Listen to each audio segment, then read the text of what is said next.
Aunt Esther's book opened the door, but it was still a struggle to get Black British history books published.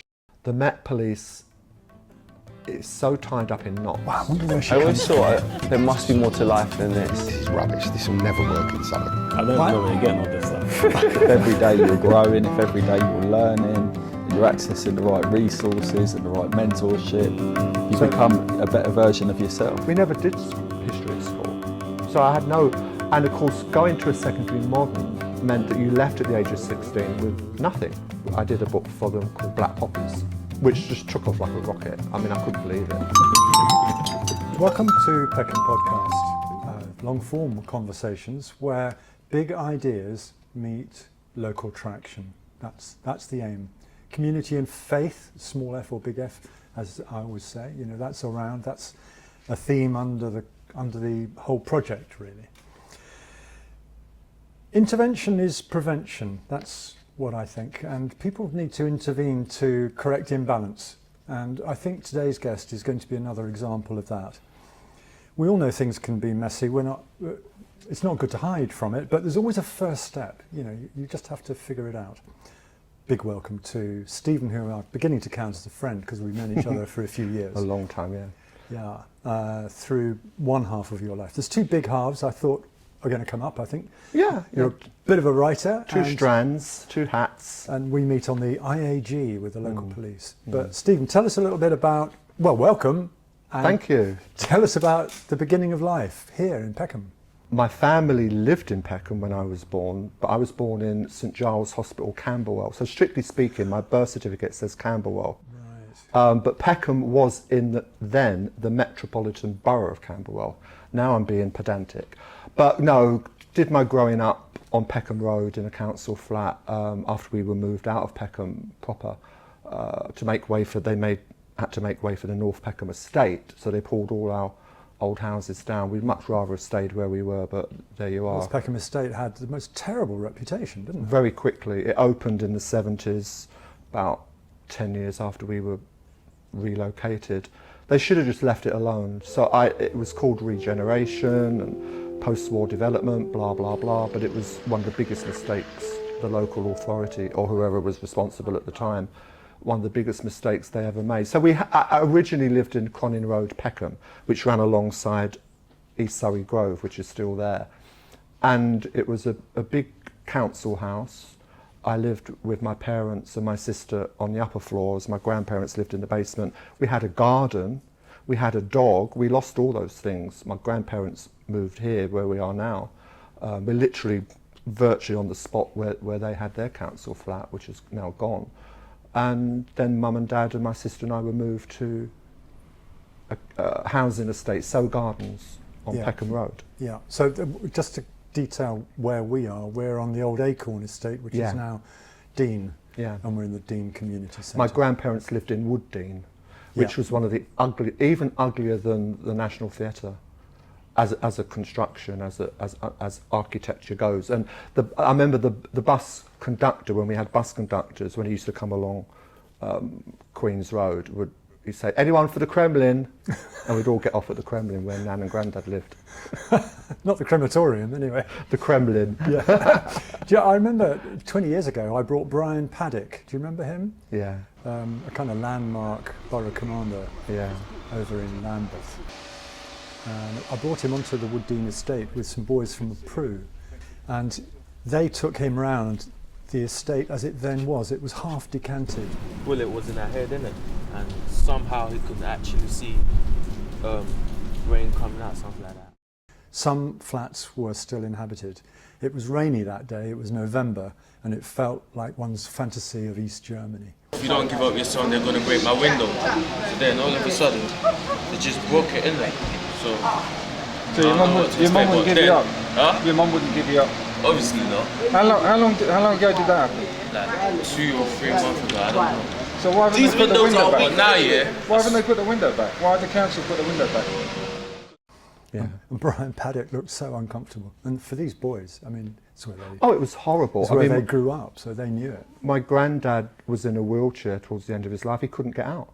They stuck him on the 5th floor. So in his last years, the lifts never worked. I don't know how my grandmother coped. but she died soon afterwards, so it probably did her in as well.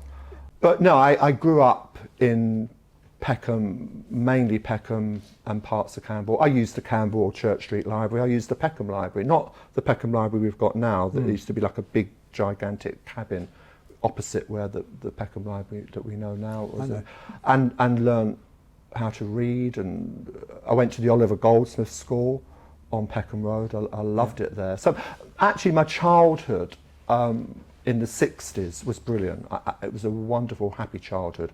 We were all working class kids. We lived on this huge council estate, which was our playground. You know, we were not destructive. We didn't do graffiti. We didn't do anything bad, but we did drop balloons full of water onto people's heads from high up, and play games like Tin Tan Tommy and Knock Down Ginger, you know, knocking on people's doors. All very innocent sort of stuff, but set against the background of the 60s, which was a turbulent decade of, you know, the assassination of John Kennedy, which was all over the news when I was very young, and then Martin Luther King, the Vietnam War. So my childhood was informed by watching extremes on the telly, because we were working class kids. We could watch the television. Middle class kids, I later discovered, were only allowed an hour on a Sunday if they were lucky, but me and my sister were glued. So I would watch Valerie Singleton making something interesting out of sticky back plastic on Blue Peter at 5 o'clock. 6 o'clock, a child being napalmed in Vietnam on the news. The extremes, you see, and there was no shielding. You just, that was what I absorbed as a child. And the Beatles. And the Beatles. Well, absolutely. That was the first record I ever bought. The Beatles. You're not a Stones boy. No, I was a Beatles boy. Is it? Yeah. Stones were like for teenagers. Like my cousin Kay, who was older, she loved the Stones, but I love the Beatles. It was the first record I ever bought. Hello, Goodbye. Mods and Rockers. Were you a mod? I was too young for that. Oh. No. Okay. I was born in '57. Mods and Rockers were sort of around in the early 60s. Yes, I suppose they were. Yeah, that's No, they were. I know they were.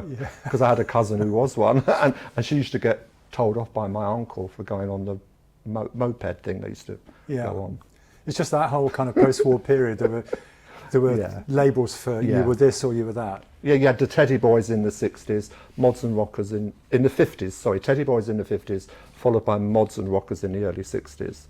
Then the hippies. But I wasn't a hippie because I was too young for that later, as well. yeah. Well, sort of late 60s. Flower Late power. 60s. Yes, exactly. Beads and sandals. Yeah. The Beatles weren't there because the Beatles started off in suits, didn't they? They did. They're very conservative. And then they went to... Then they grew their hair. And then we all grew our hair. Because by the 70s, when I'm at secondary modern school, I grew my hair. We all did. Did you? Yeah. Shoulder length? Yeah. Good boy. Could do it again. No. You've still got a good head. Well, I did under lockdown. I had no choice. Couldn't get it cut. Right. Groovy. Yeah, no, I was thinking, you know, Mods and Rockers, you tended to have to be one or the other. It was like your family was going to vote Labour or Conservative. Liberals were around, but who voted Liberal? It was a very, very tiny party, as it was thought. Yeah. They struggled to get more than 3 MPs. Even if they got a reasonable number of votes, they never got MPs. I don't know, it's before my time. Yeah, I'm just telling Let's you. talk about my time.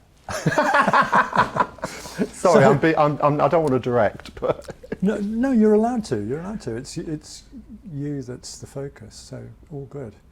Well, then I went to secondary modern, and that. Oh, sorry. Yeah, I wanted to just touch on So Oh, Gardens go because ahead. you were very articulate about it on our previous formal conversation, and I remember there was an element in the air as you talked about life at So Gardens, which was the nature of building today. The borough is cluttered with new building projects, isn't it? Here, right in the middle of Peckham, they found a bit of grass. Well, they've taken that over and they've put up some blocks now, 5 or 6 story blocks.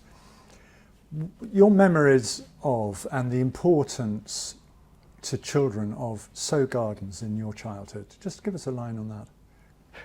The boundary was the estate. We didn't very rarely ventured off the estate.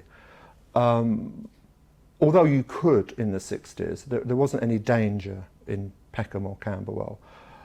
So we would go to Lucas Gardens opposite, on the opposite side of Peckham Road, local parks, Brunswick Park. But the estate was our domain, our big, as I say, a big adventure playground. with trees and bushes, you know, a climbing frame. It wasn't a playground, but we did have one climbing frame, and that was it. And shops, a little parade of shops on the estate. And you had woods in there, I seem to recall. Yeah, we well, called them the you woods. called them woods. We called them the woods. There were Yeah. trees. Unfortunately, they cut down, destroyed a lot of the trees over time because there were by the 70s, early 80s, there were muggings on the estate. A lot of that Right. kind of antisocial behaviour started to happen, which was because you had a lot of elderly people in the, we called them, it might be politically incorrect now, but we called them the old people's flats. So there were two low blocks, Racine, one was called Racine, one was called Mistral, either side of the trees. And sadly, the senior citizens were getting mugged, so that the council decided to get rid of most of the trees. Because it was like a forest, like a little forest Wow, in the middle of the estate. So for a boy playing, that must have been magic, wasn't it? It was wonderful, and we had this cat. He was a character. We called him Bill. He was a lovely, lovely cat, but he would always get chased by a dog, and he would always find the highest tree he could find on the estate to hide up, and he would go up there, and he would sit there, and he would go, "Meow, meow." And my aunt and uncle, who lived in Marie Curie, the high-rise, would phone us up, "Can you come and get your bloody cat? He's up that tree, he's driving us all mad." So me and my dad would have to go round there in great embarrassment with a ladder and a box. And my dad would go up like that, and Bill would go like that, and then go back, and then do that. And eventually he would jump in the box, but he would do a performance. And not everyone, but a lot of the tenants in Marie Curie would come out on their balconies and laugh their heads off. And it used to embarrass me no end. But now I look back, I think it's hilarious. I can even find the tree. Who'd get a round of applause? Bill the cat or his rescuers? I don't know, but me and my dad couldn't wait to get out of there.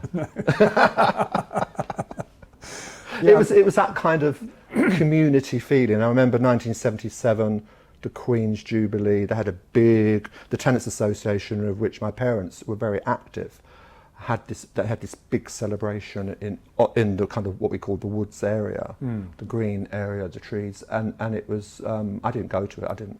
I'm not a monarchist.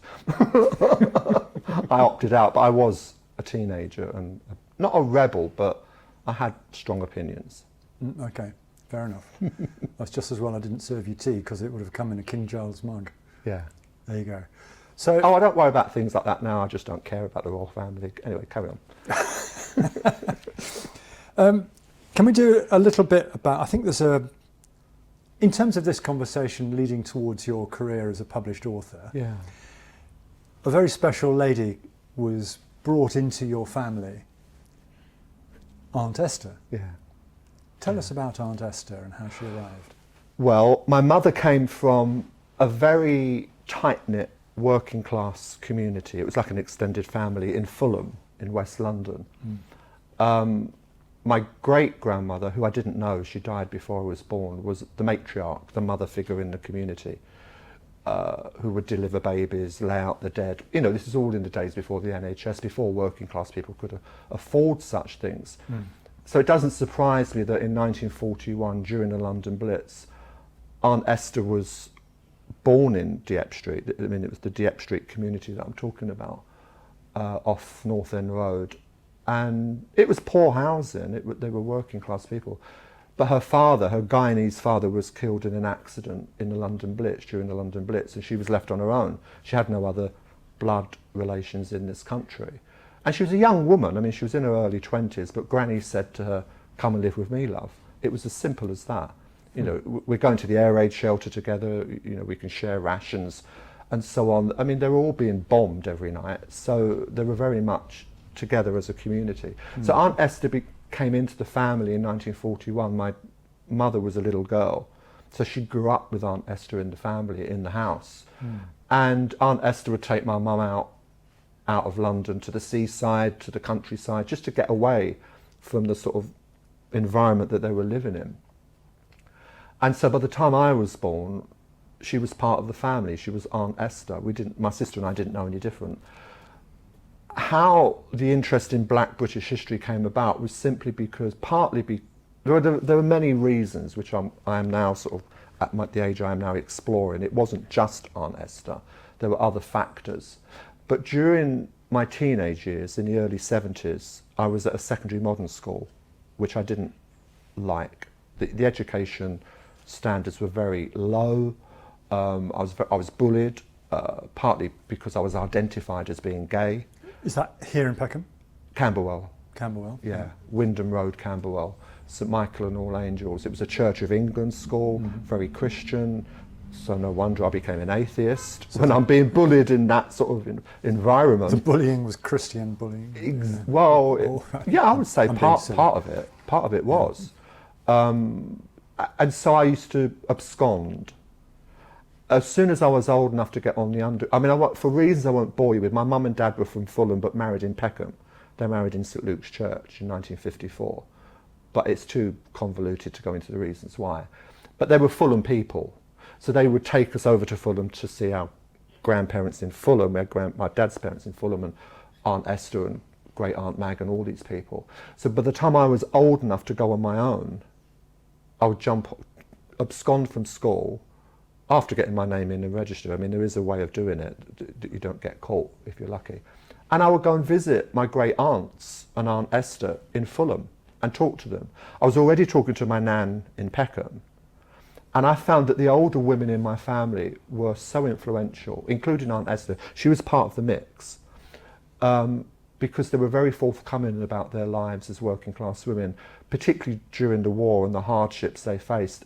And it was like a sponge. I absorbed all of this. It was so much more interesting hearing first-hand testimony from the older women in my family than going to school. We never did history at school.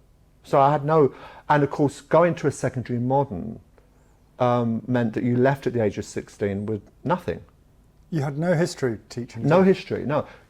I can back that up because I go through my old school reports, and history was taught in the first year, which I don't remember, and then it was dropped. No, secondary moderns, well, the one that I went to, I can't speak for all secondary moderns, but you had that two-tier system, grammar schools and secondary moderns. Grammar, if you were bright, then you would do O-levels and A-levels and probably go to university, become a professor or a doctor or a teacher or whatever. Secondary modern, you left at 16 with nothing and went to work. So I went to work with my mum in a shoe shop in Rye Lane, Peckham, because my mum had already got me a Saturday job there. But Aunt Esther's life kind of triggered something in me about the lives of black working class people in this country. But even then, in the early 70s, there were no books on black British history. There was no access to information. The second trigger, which is very important in my kind of evolution as a historian of Black Britain, was because I was fascinated by the home front in the Second World War.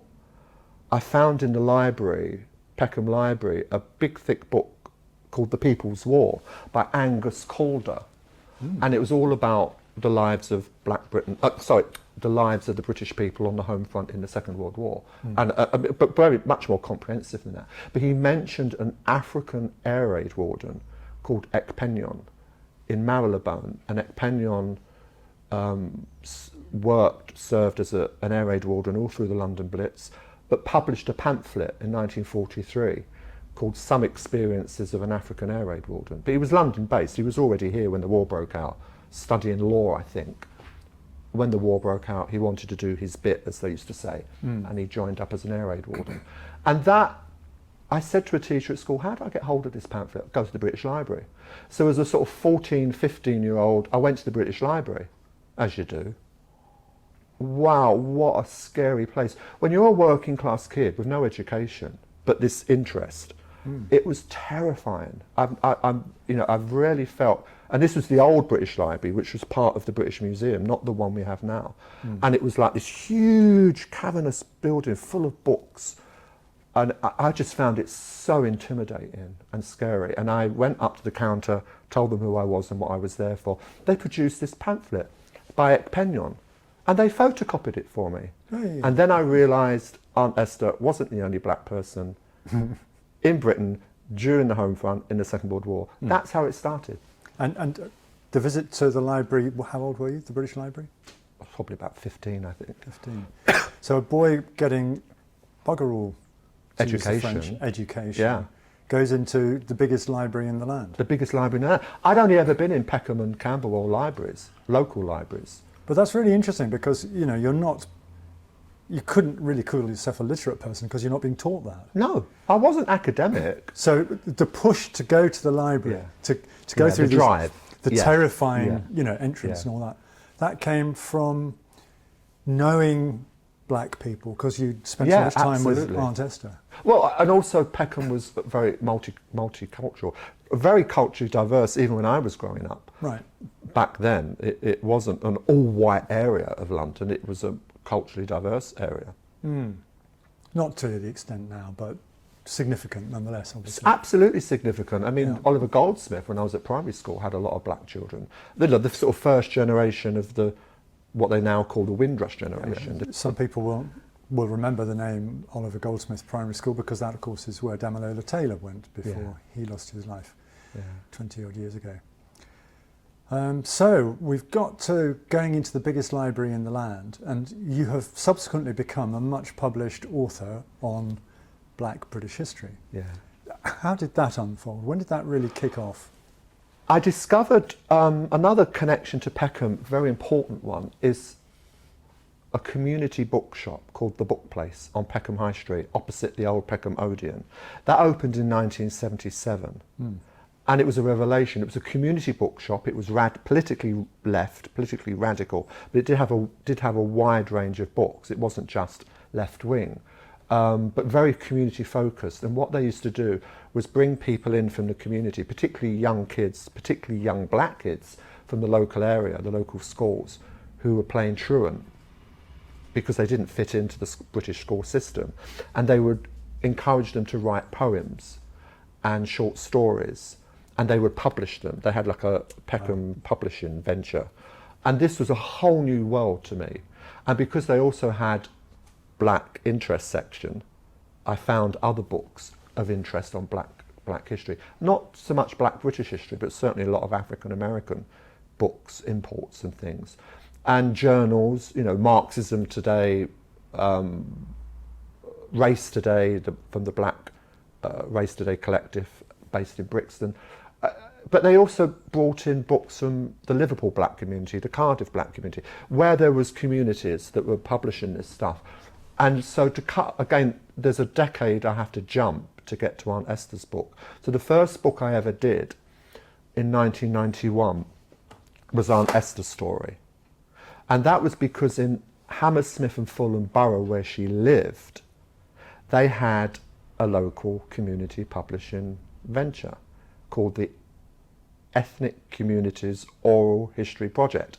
They'd already published books on the local Polish community, the Travellers, African Caribbean community in Fulham and Hammersmith, the Irish community, and I found out about them by accident, was put in touch with the guy that ran the publishing venture, told him about Aunt Esther, and when he realised that she was British born, Fulham born, approaching her 80th birthday, what a life story. So I put together a proposal with him, and the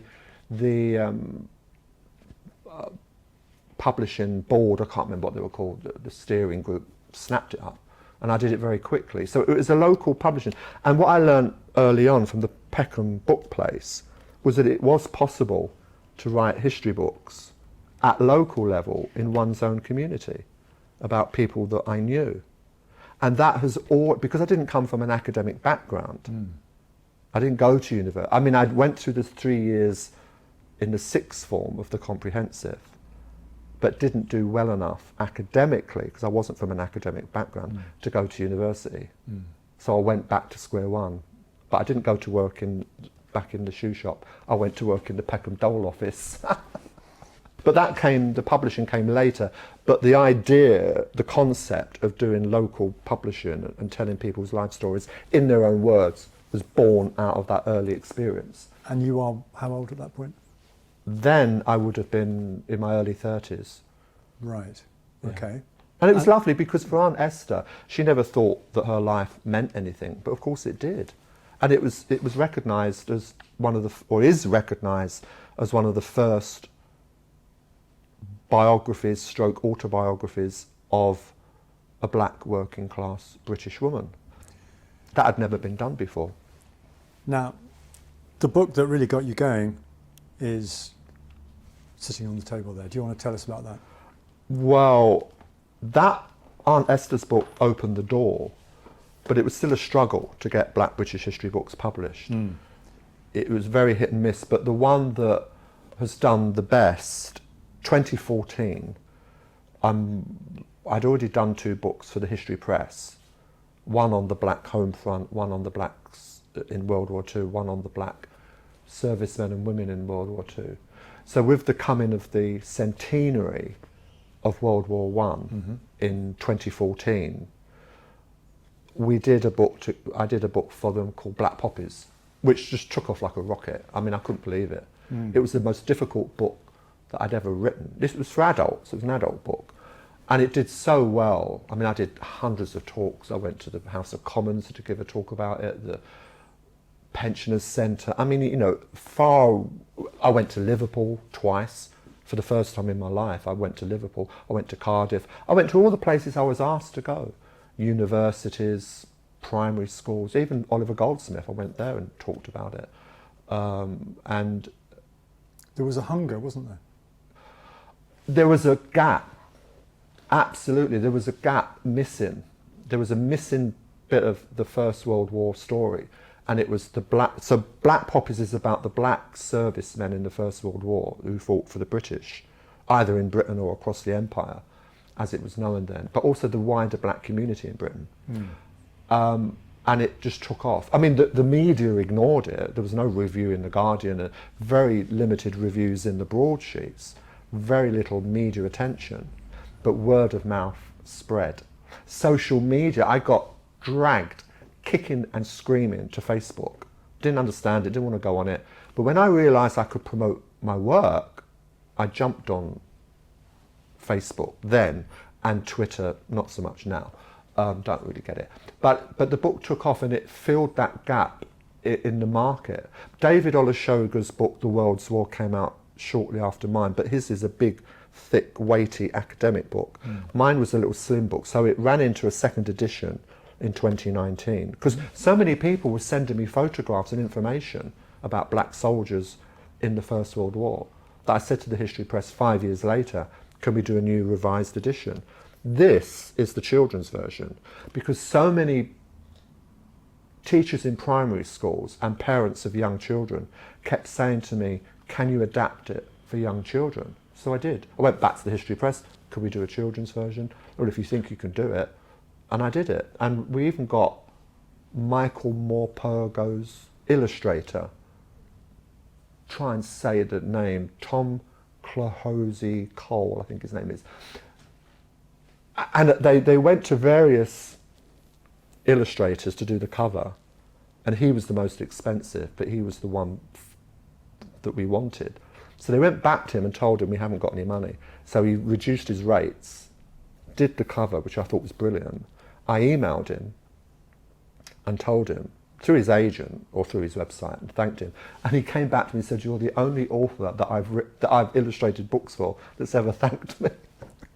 Dear, oh dear. It's like the world of publishing. It's like the world of publishing. Let me talk a little bit about the world of publishing, if I may. It's very white, very middle class, very incestuous. It's not been easy. It's always been against the odds, against the grain to get these books published. I've been more prolific than most, but I've been luckier than most. But it's only because I'm dogged. There was a period I would say about 2001 to 2010, I couldn't get arrested by a publisher. Publishers were saying to me, we can't publish your books on black British history because black people don't read books, black people don't buy books. You know, it was awful.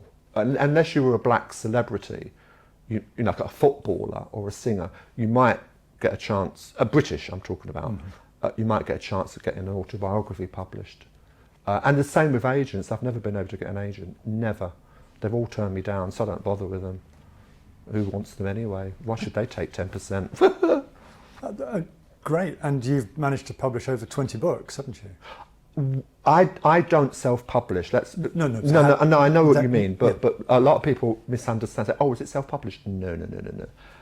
I have to have a contract with a publisher. I've been with two main publishers, History Press and Jacaranda Books. Now, Jacaranda Books is one of the very few black publishers in this country.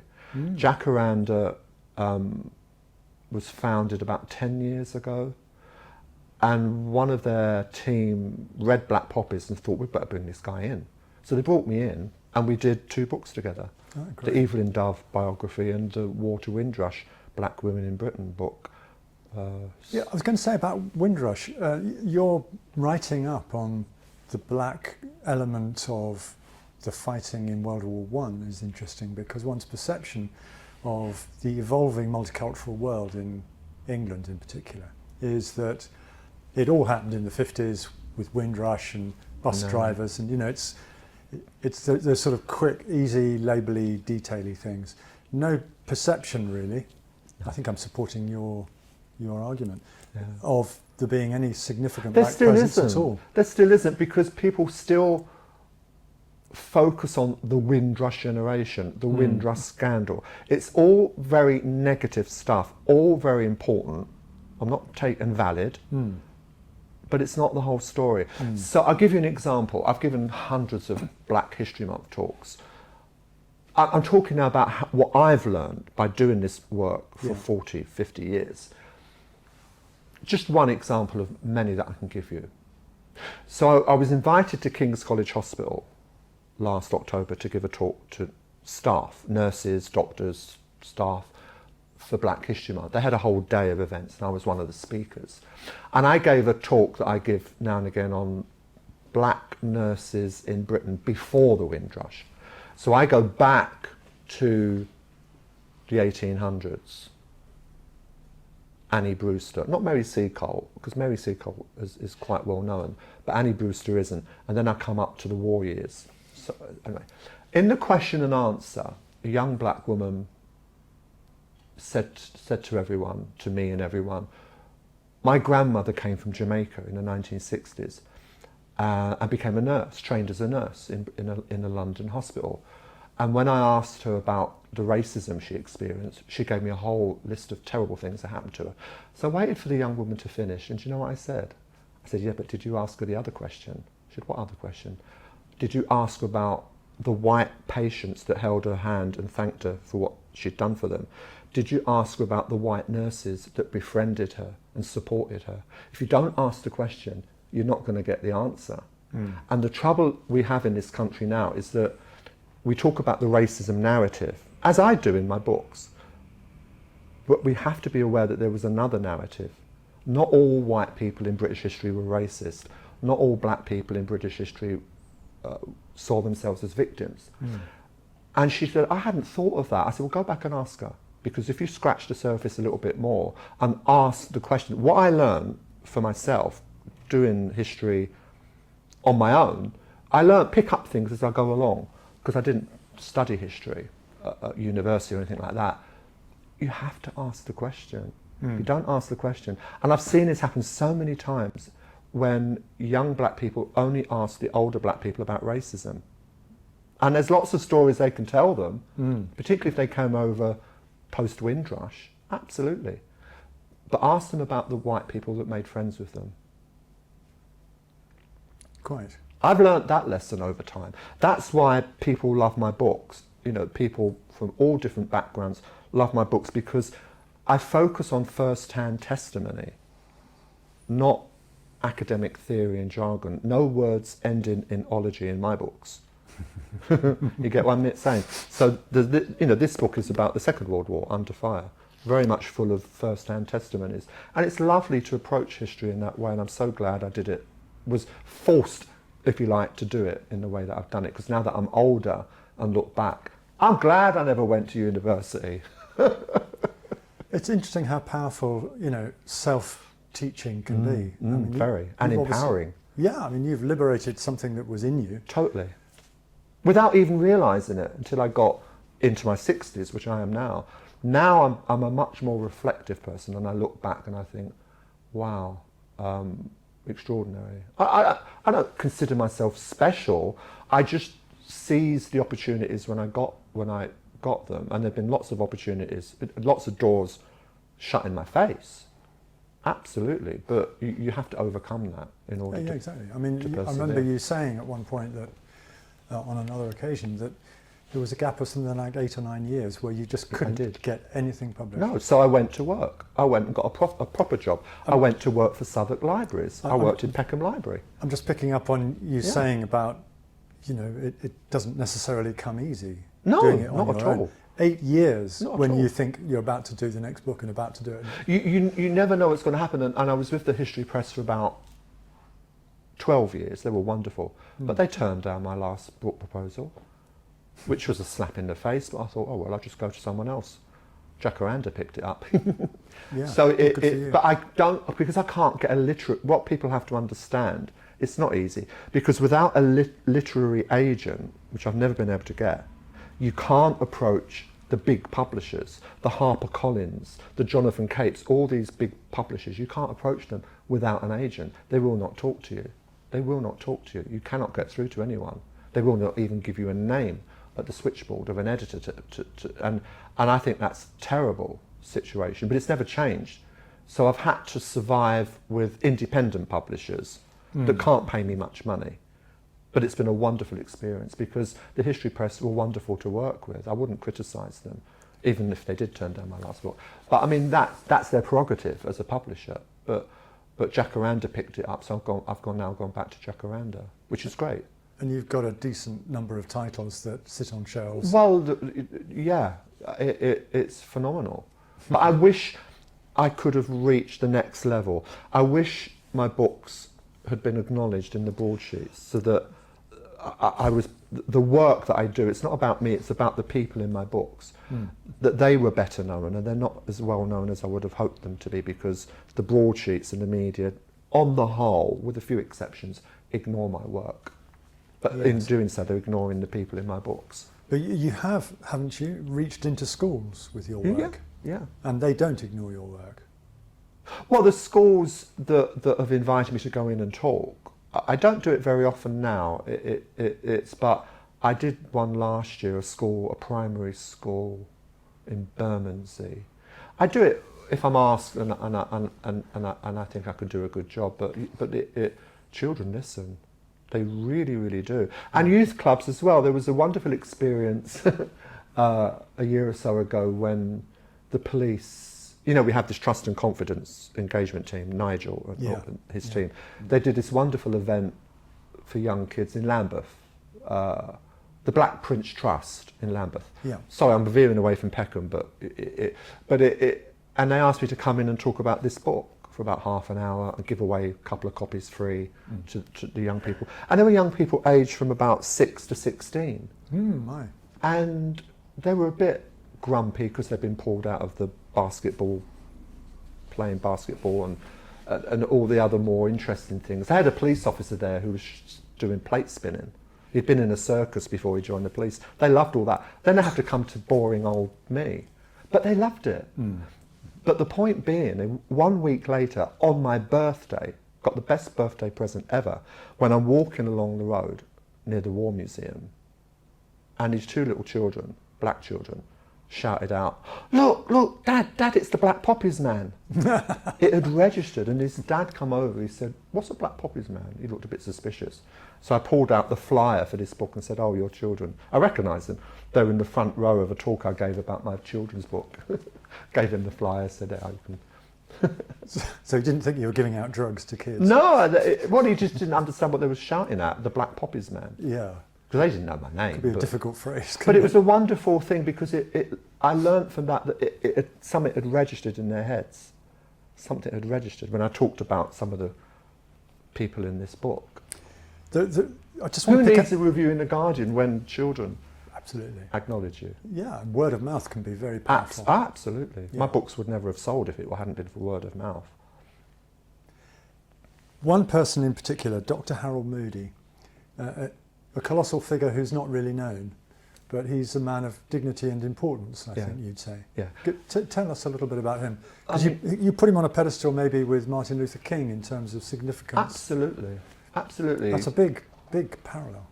Jamaican born, came to this country in 1904 to study as a doctor, train as a doctor, set up a practice as a family GP on Queen's Road in 1912. Married, had 6 children, all born in this area, Peckham area. But he was very middle class, very Christian. He had a church in Camberwell called the Congregational Church in Wren Road, opposite Camberwell Green, where he would give services on a Sunday. And he was a real campaigner, became a real campaigner, and in 1931 founded the League of Coloured Peoples. And the League of Coloured Peoples was one of the first black-led pressure groups, organisations in this country. Published newsletters every month, I think it was, throughout the 30s, 40s. Was a real influence on the treatment of black people in this country, agitated against the government, the colonial office. I mean, and everyone came to him for help. Any black person that heard of him would come to him for help. But he burned himself out. Literally, I mean, he got the influenza and died sadly in 1947. And not long after that, the League of Coloured Peoples just folded because there was no one. And he died the year before Windrush. So Windrush, the first Windrush generation, would have needed a black figurehead, a leader like him. So he was in his 60s. 60s, yeah. And his funeral service at the Camberwell Congregational Church was attended by thousands. And I heard about him when I was quite young. Again, went to the British Library to look at the League of Coloured People's newsletters, which they got out for me when I was very young. So again, very influential. So I've always known about him. And he's included in the Black Poppies book, he's included in Under Fire. So his Second World War story is in the Under Fire book. And yeah, as important to the British civil rights movement as Martin Luther King was to the African American civil rights movement. But he's always been left out. So the British school curriculum for many years, I don't know what's going on now, but for many years they would teach young British children about Martin Luther King and Rosa Parks at the exclusion of Dr. Howard Moody's and the black British historical figures. And that really upset me. But it drove me in partly to do these books.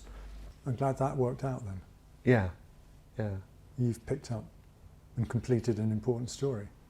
I've helped to document it. Yeah. And certainly it's been one of the driving forces that he gets. He's better recognised locally in Peckham and Southwark, thank goodness, but not nationally, which is a shame. There's still that barrier, that glass ceiling, if you want to call it that. We've still got a long way to go. Yeah, mainstream media is a whole big subject. Yeah. We won't go there perhaps today. No. We should do a little bit on your work with the IAG, the Yeah. Southwark Independent Advisory Group. Yeah. This came out of the Macpherson report, didn't it? The thing of having an IAG in a borough. Yeah. 1999, the Macpherson report into the murder of Stephen Lawrence accused the Met Police, the Metropolitan Police, of being institutionally racist, which was right and proper. But that got most of the attention. What didn't get so much attention was some of the recommendations, one of which was that Macpherson recommended that every borough commander in every London borough, 32 boroughs at the time, have an independent advisory group to consult with on local police community issues. I was already part of the local Southwark police community, kind of communication, if you like. And the borough commander at the time, the very first borough commander that we ever had, invited some of us from the local community, key players in the community, to come forward and join this independent advisory group. What made you a key player at that stage?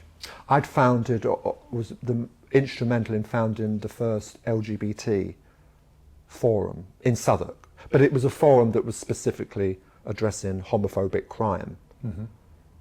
So it brought together the police, the local police, the LGBT community, and the local authority. That was in 1995. So I was already part of that process, part of that. And so, but I didn't want to be seen on the IAG as the gay voice, the gay man. He's only got to speak about LGBT issues. I didn't want that. I wanted to speak about the wider community, because I felt as though, which I was, part of the community. Not just the LGBT community, but the wider Southwark community. And it took a while for the IAG and the senior police officers and the borough commander at the time to figure out what we're about. And then one of the worst critical incidents that we faced, that we have ever faced in this borough, was the murder of Damilola Taylor. So we were founded in December 99. Damilola was murdered November 2000, so we were not even a year old. Then we understood what we were about, what the police needed. The police needed, for example, a bridge to the local community in Peckham, because people in the Peckham community would not talk to the police. They didn't trust them, they didn't like them. The police were just as bad, they didn't make any real effort to bring the community on side. So the IAG at the time had an important role to play in helping to bridge that. I mean, for example, I remember there are many things I could talk about the Damilola Taylor murder investigation, because the confidence of the local community was non-existent in the police. The police set up a room at Peckham police station with telephones, and they asked us to come in. It's all voluntary. The IAG is all voluntary work, and this was to volunteer to come in and staff the phones for people phoning up with information for the police. But they couldn't staff it with police officers because it was too much. So some of us volunteered to come in and just answer the phone, and if people wanted to tell us what they knew or who they thought had murdered Damilola or whatever it may be connected to the case, it was like a hotline, you know, sort of like an information line. Things like that happened, and there was I remember the police and the local authority decided to have a public meeting on Peckham Road at the school. It used to be Peckham Girls' School, I don't know what it's called now. Peckham Academy. And it was a public meeting for everybody to come, and they could share what information they could about the investigation. But we had a black activist who stepped in and said, black people only black people can come. She dictated to the police that that was going to happen. And I remember the superintendent calling me and saying, we don't feel comfortable with it. I said, well, don't go along with it. I said, you need everybody on board. A child has been murdered. Yes, we need the black community on board, but we need everybody on board. You've got to stick to what you believe in. And everyone was welcome, and she was shouted down for trying to make it. I mean, I understand the politics of it, bringing the black community together. And there are spaces where that could have happened, but this was a public meeting in a high-profile venue, and the police and the local authority were trying to reach out. So that was what cemented in my mind what the IAG. But the IAG exists mainly to be critical friends to the local police. To, for example, as deputy chair, I haven't been deputy chair all the time. I've only been deputy chair for a few years. I will go with the chair of the group to goal group meetings, and a goal group meeting is called by the borough commander if there's a critical incident in the borough. So it could be something that happened in Bermondsey, could be something that happened in Dulwich, Camberwell, Peckham, and we will give independent advice or an independent point of view. It's very important that the police here, particularly detectives who don't have much to do with us. And the range of people at the gold meeting? Residents, but officers? No. They don't have residents. IAG people? IAG, I mean, you're a resident. We're the only, well, yeah, we are the only community people, because you have to be vetted in order to have access to these meetings. They bring in like councillors, Labour councillors or whoever, local authority, detectives who are working on whatever case it is, and they share sensitive information. It's a job of trust. The police have to trust us and we have to trust them. But there's such a range of things that we get called in for. You know, the tasering of somebody who has died. You know, and a lot of these cases are taken away from us because they're investigated by outside of the borough, which is very frustrating. And sometimes they're referred to the IOPC, and it's only now that we've started to ask the IOPC to talk to us, the community, and not just the police.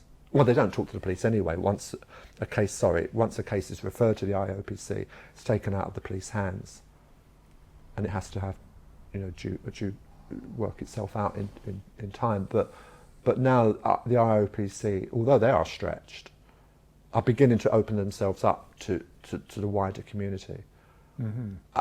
The police couldn't have got as far as they have since 1999 without us.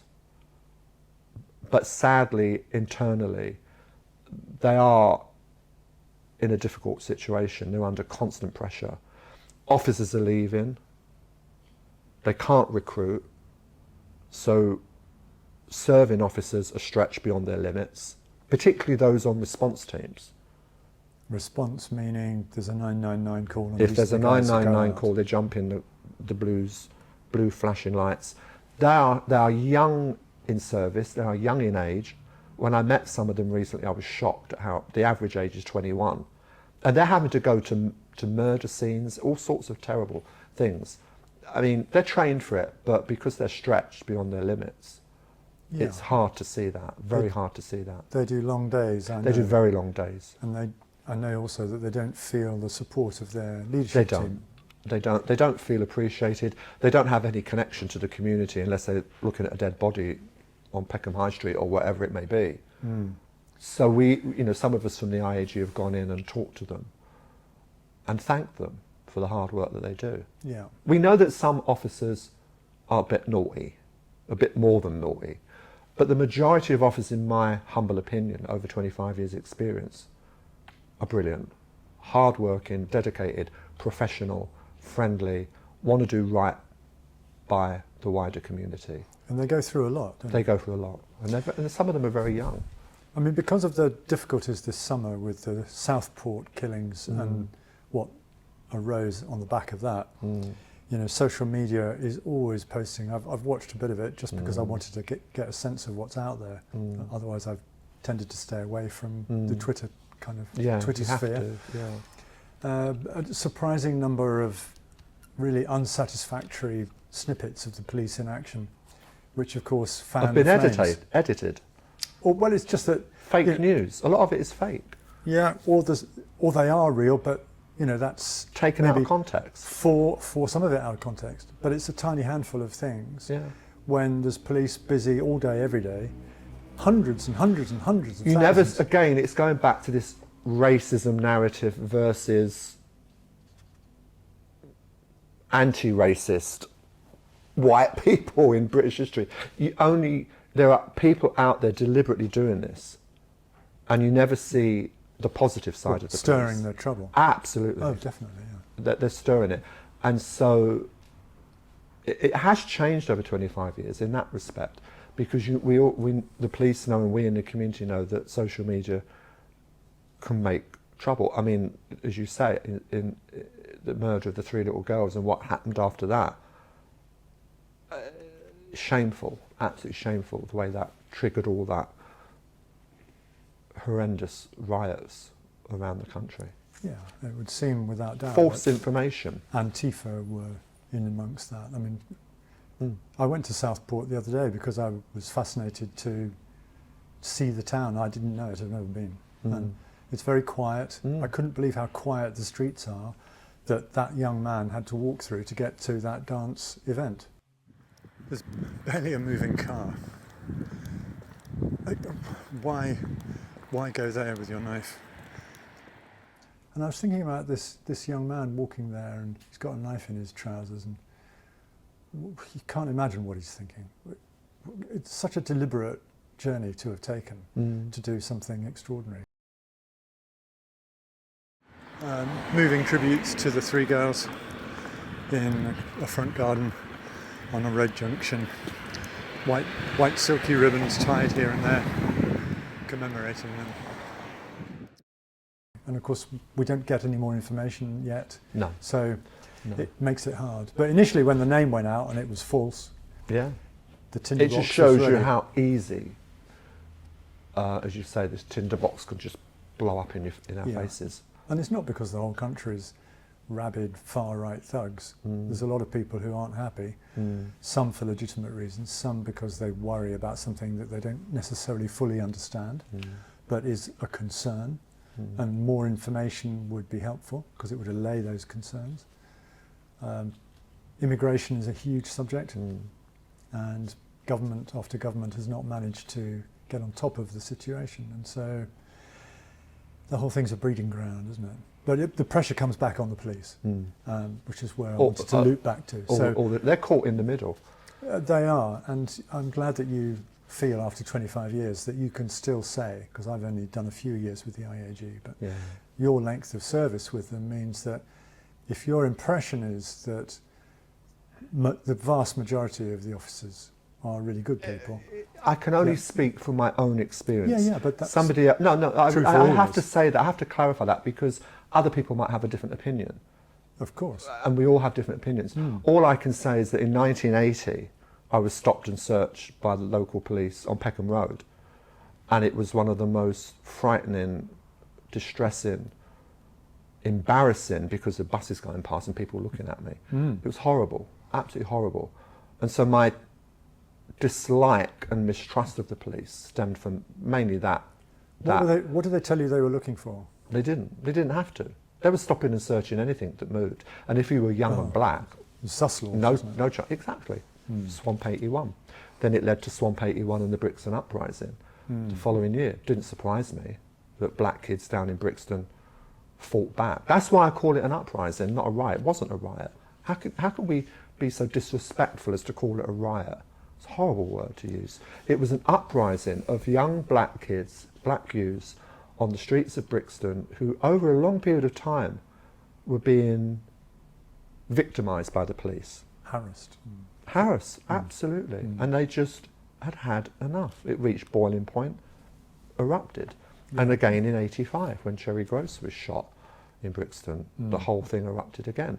So I witnessed all of that, but I was stopped and searched. It was mainly young black youths, but occasionally white youths would get stopped and searched as well. They didn't just pick exclusively on black kids, and it was a horrible experience.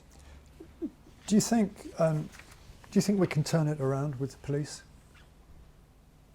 Can we overcome the historic generational resentment across black communities? For me, Chris, the question now is, can they? And I don't think the Met Police can. I honestly don't think. Today, the way I feel at the moment, in spite of all the hard work that many of us on the IAG have put in, not just in Southwark but across London, the Met Police is so tied up in knots. They're not talking to each other. Who knows what's going on behind closed doors? I don't think I want to know. But I don't think they can get themselves out of the mess. There are individual officers that I know in Southwark who are lovely, wonderful, hard-working people, dedicated, no question of that. But the upper echelons who have nothing to do with us at street level, at community level, I don't know too much about their day-to-day work, but I get the impression that they're not doing right by the organisation. They're struggling. The first thing I'd do is I'd stop this merry-go-round, putting senior officers in post for 3 years and then moving them. Yeah. Because I keep telling them, I keep saying the same thing. You need a relationship. If you're going to rebuild trust and confidence, if you come out of there being a plausible relationship. And every time you move somebody away that we're starting to get to know, that denies relationship. So we start again at the ground, start to build it up, on we go. So we've got, I think the current man is a good man. Oh, the current borough commander we've got, and his senior officers going right down to their PCSOs. There's some really. That's what makes me still do what I do with the police. If I didn't see that, if I thought they were all horrible people, I wouldn't bother. I wouldn't volunteer my time. But they are constrained. You and I are not constrained as IAG members. We can say what we like. We can think what we like. But they are constrained by this rank structure. They have to adhere to the area commander, the commander, the commissioner, and so on. And that has never really bothered me before until Sarah Everard was murdered and all the terrible things that have unravelled since then.